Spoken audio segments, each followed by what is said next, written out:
Պարոն Բելյան, վստահ եմ, որ հետևում եք Հայաստանում տեղի ունեցող այս զարգացումներին ներքաղաքական դաշտում։ Գիտեմ, որ տեղյակ եք նաև հայ առաքելական եկեղեցու դեմ տարվող իշխանական ռեպրեսիաներից։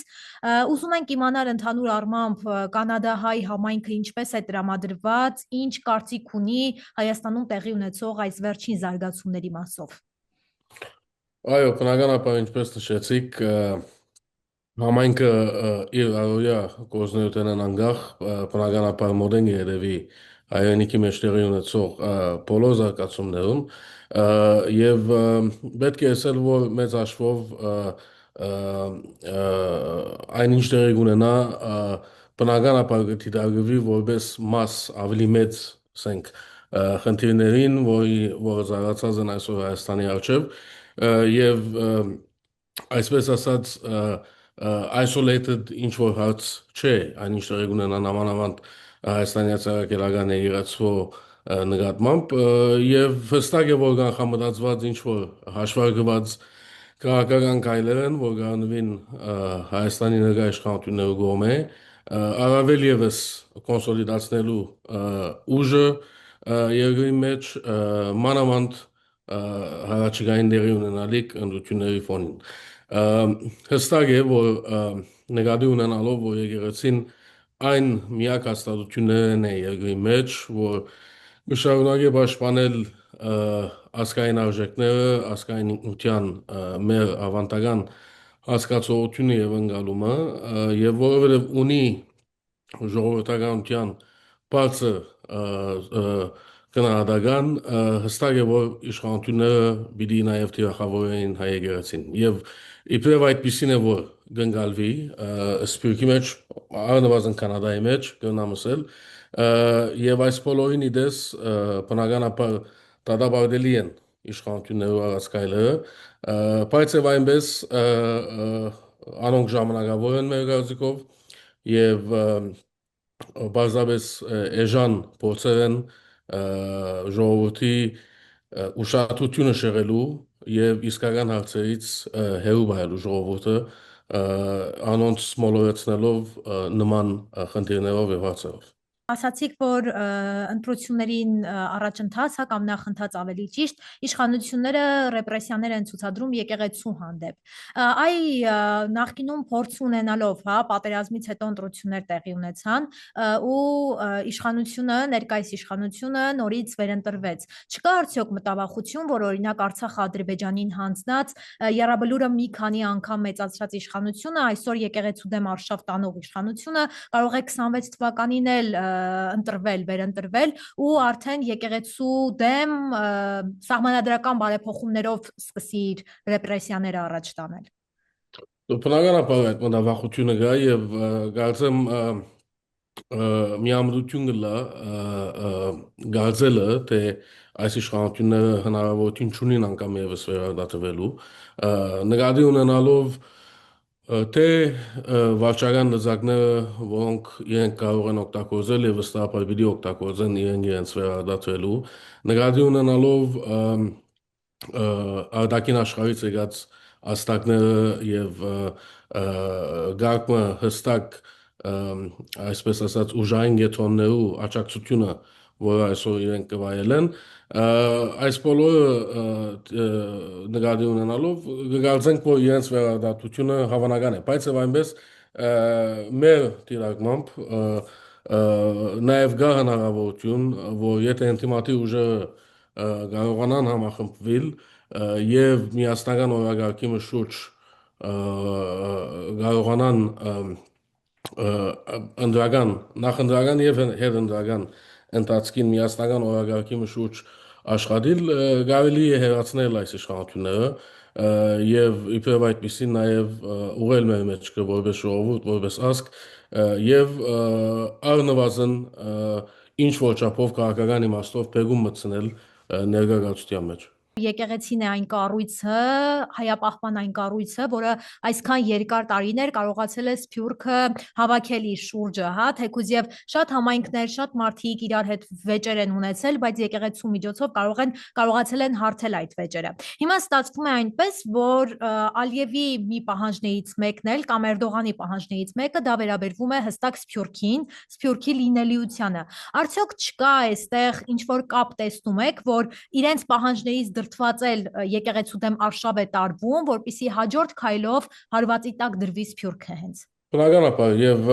առօր նախանշանները արդեն իսկ գտեսնենք փոքր քայլերով ինչ որ փորձեր արդեն գարավին սպյուրքի մեջ առավել եւս բարակդելու ժողովուրդը ընդհանրապես սպյուրքը անչադելու թե Հայաստանեն թե իր հավաքական ինքնութենն սպյուրքը զրկելու իր երկար տարիներու գոյության գրավական անտեսացած ազգային օրակարգից եւ սպյուրքը բազմապես դարձնելու մի գրավորական ինչ-որ ամփոխ, որը բազմապես պիտի կամ պետք է բազմապես հիանա Հայաստանով եւ պետք է ազատենին օժանդակի Հայաստանին երբ որ իշխանությունները դրա գարիկը կտեսնեն եւ սպյուրքը որպես քաղաքական կորձոն ամբողջովին չեզոքացնել։ Հստակ է, որ այդ օրագարկը այսօր սեղանի վրա է եւ հավանաբար ճիշտ է, որ հաջորդ ասենք գազագերբված այսպես կողը իշխանությունների կողմից դա լինելու է սպյուրքի դեմ, բայց այստեղ կա մեկ տարբերություն, որ սպյուրքը միշտ եղած է Հայաստանի իշխանությունների դրամատուրգիան տակ, բայց սպյուրքը երբեք չի եղած Հայաստանի իշխանությունների, ասենք, վերահսկողության ներքո եւ չկան որևէ իրավական լծակներ, բերությունը չունի որևէ իրավական լծակներ իբրև այդպեսին ճնշելու Սփյուռքի համայնքների վրա, Սփյուռքի համայնքները մեծ հաշվով ինքնուրույն են,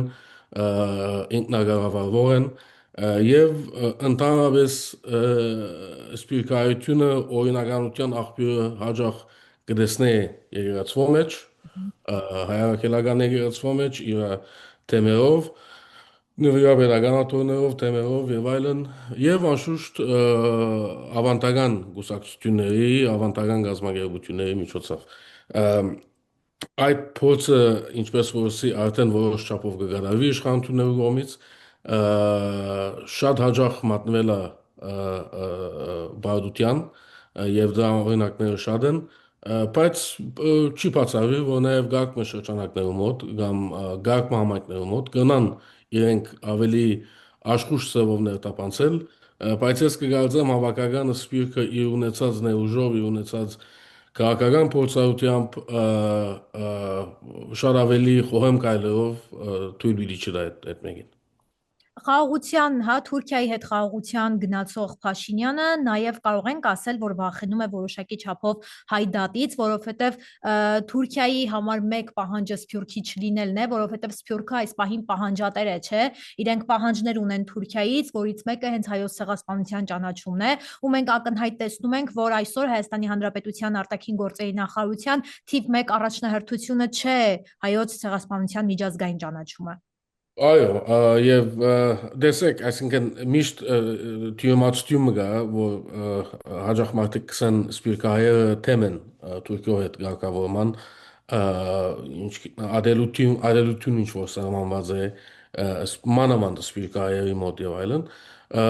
ես չէի ուզել այդ մեկը որակել որպես ադելություն, վերաշխնդրություն անպայման,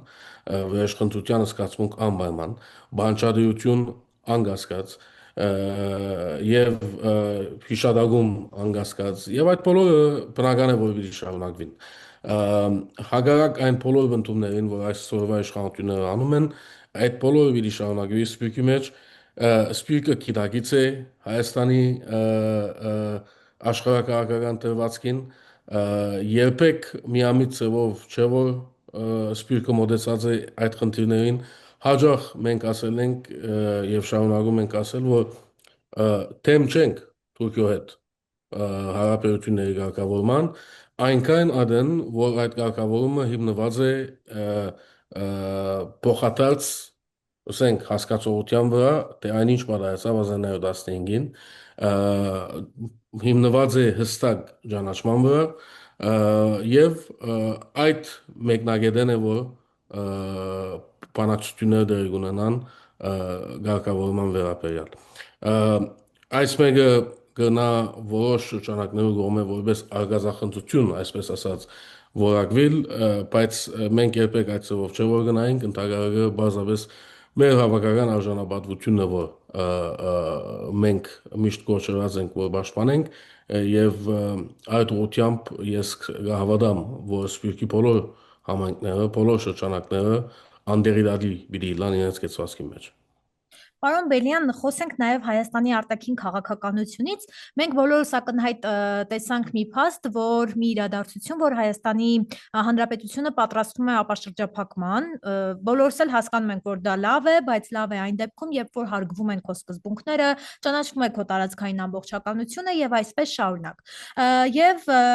լավ գիտեմ, տեղյակ եք Թրամփի ուղուց, հա, ինչ կասեք այս մասով։ Կանադայում, կանադահայերի շրջանում վստահաբար քննարկումներ ունենում եք, ինչպես են դիտարկում այս Թրամփի ուղի կոչվածը։ Տեսեք, այո, ապաշրջապակումը ամեն տեսակետով բոլոր բնակավարներն են, բնականաբար ինչ որտեղ շահավետ է լինելու Հայաստանի համար, բայց ոչ այն պայմաններով, ոչ այն թույլտներով, ինչ որ այսօր կներկայացվի։ Թրամփի ուղու վերաբերյալ բնականաբար դուք շատ ավելի լավ տեղյակ եք մանրամասնություններից եւ այստեղ հավանաբար մանրամասնությունների մեջ մտնել ավելորդ է, բայց բոլորս այսօր ծանոթ ենք այդ պայմաններին, թե ինչպիսի պայմաններով է, որ այսօր Հայաստանը խորքի մեջ գզիչի այդ տարածքը, որքան որ իրանք փորձում են ներկայացնել, որ սա զիջում չէ, բայց խորքի մեջ զիջում է, նկատի ունենալով ինչպես որսի պայմանները, որ ներկայացվեցան վերջին երկու-երեք ընթացքին, եւ խորքի մեջ միջանցք է, որ դրամատվի կողարկված որպես բան, ինչ որ փոխշահավետ գործառույթ,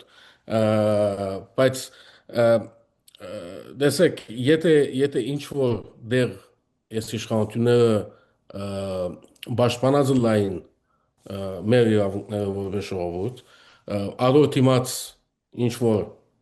պայմանավորության մեջ մտածել լայն Ամերիկայի հետ կամ ինչ որ այլ մի պետության հետ, հավանաբար նույնքան ժխտական ծավալ պիտի չի դիտարկվեր այս բոլորը, բայց